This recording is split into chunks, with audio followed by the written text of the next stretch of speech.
অন্তর্বর্তীকালীন সরকার এই সাধারণ আনসার ওনারা এই সাধারণ আনসারদের অসাধারণভাবে ক্ষমা করে দিয়ে আপনারা যে বড় মনের মানুষ সেটার পরিচয় দেন। আমি আনসার সদস্য পরিবারের একজনের আনসার সদস্যের ওয়াইফ, আর এখানে অনেকেই ওয়াইফ আছে, বোন আছে, ভাই আছে, মা আছে।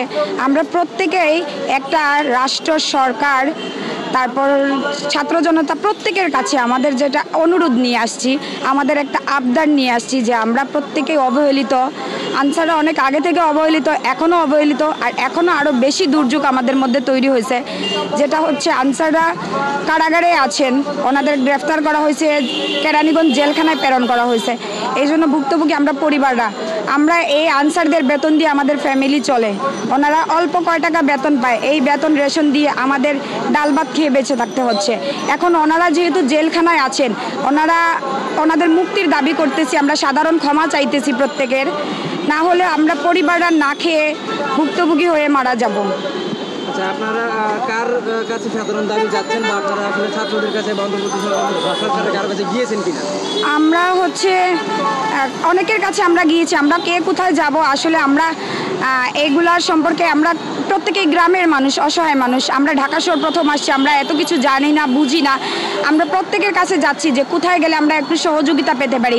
আমরা এর আগেও টিএসসিতে গত বৃহস্পতিবারে আমরা এসেছিলাম, আজকেও আমরা টিএসসিতে আসছি, প্লাস আমরা প্রেস ক্লাবে ছিলাম। এখন আমরা কাদের কাছে যাব সেটা বুঝতে পারছি না, আমরা কাউকে পাচ্ছি না।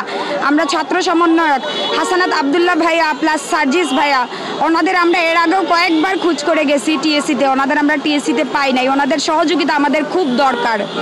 এই যে ছাত্র সমন্বয়ক ওনারা ছাড়া এখানে কিন্তু অনেক সমন্বয়ক রয়েছেন বা সদস্য রয়েছেন, তাদের সাথে কথা হয়েছে? আমরা ওনাদের কাউকে চিনি না, মিডিয়ার মাধ্যমে আমরা শুধু দুজনকেই চিনি, এজন্য বাকিদের আমরা কোনো খোঁজ পাই নাই, আমাদের কেউ খোঁজ দেয় নাই। আমরা এখানে আজকে নিয়ে 2 দিন অবস্থান করছি, আমাদের কেউ হেল্প করতে আসে নাই। আচ্ছা, আপনাদের যারা হাজবেন্ড বা ভাই যারা রয়েছেন মামলাটির আসলে কি অগ্রগতি বা কি অবস্থা রয়েছে? কোনো অগ্রগতি আসে নাই, কোনো কিছু হয় নাই।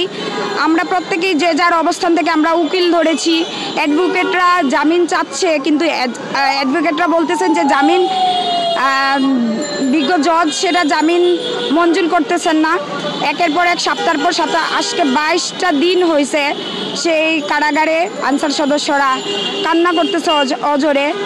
প্লাস আমরা পরিবাররাও রাস্তায় রাস্তায় হাঁটতেছি যে কোথায় গেলে আমাদের আনসার ভাইদের, আমাদের স্বামীদের আমরা মুক্তি করতে পারবো।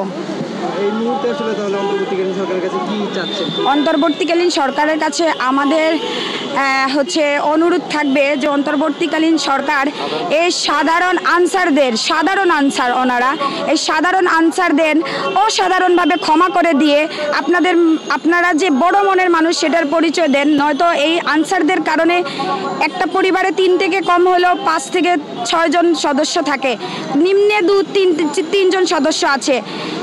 পাশাপাশি এই আনসার সদস্যর পাশাপাশি সেই 3 থেকে 5 জন সদস্যও কিন্তু অনাহারে মারা যাবে।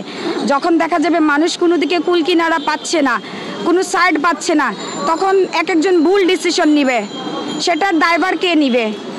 আমি আজকে যখন কোনো দিকে আমি অসহায় হয়ে একা আমার হাজব্যান্ডের জন্য আমি রাস্তায় রাস্তায় ঘুরতেছি, এখন বিপদ কারু বলে কয়ে আসে না। এই জন্য অন্তর্বর্তীকালীন সরকার ডক্টর ইউনূস স্যারের কাছে, রাষ্ট্রপতি lieutenant general Jahangir Alam sir, ছাত্র সমন্বয়ক প্লাস আমাদের আনসারের ডিজি মহোদয় স্যার, ওনাদের সবার কাছে আমরা আনসারদের হয়ে ক্ষমা চাচ্ছি। প্লাস আমরা যে জেলখানায় যাইতেছি, ওনারাও ভুক্তভোগী, ওনারাও কান্নাকাটি করতেছে, ওনারাও বলতেছে যে আমরা ক্ষমা চাবো যে সেই মাধ্যমটা আমরা পাচ্ছি না, আমরা এখানে আটক। এই জন্য আমাদের হয়ে তোমরা ওনাদের কাছে ক্ষমা চাও। এই জন্য আমরা ক্ষমা চাচ্ছি, আমাদেরকে বাঁচান, ভুক্তভোগী পরিবারকে বাঁচান, আনসার সদস্যদের সাধারণ ক্ষমা করে।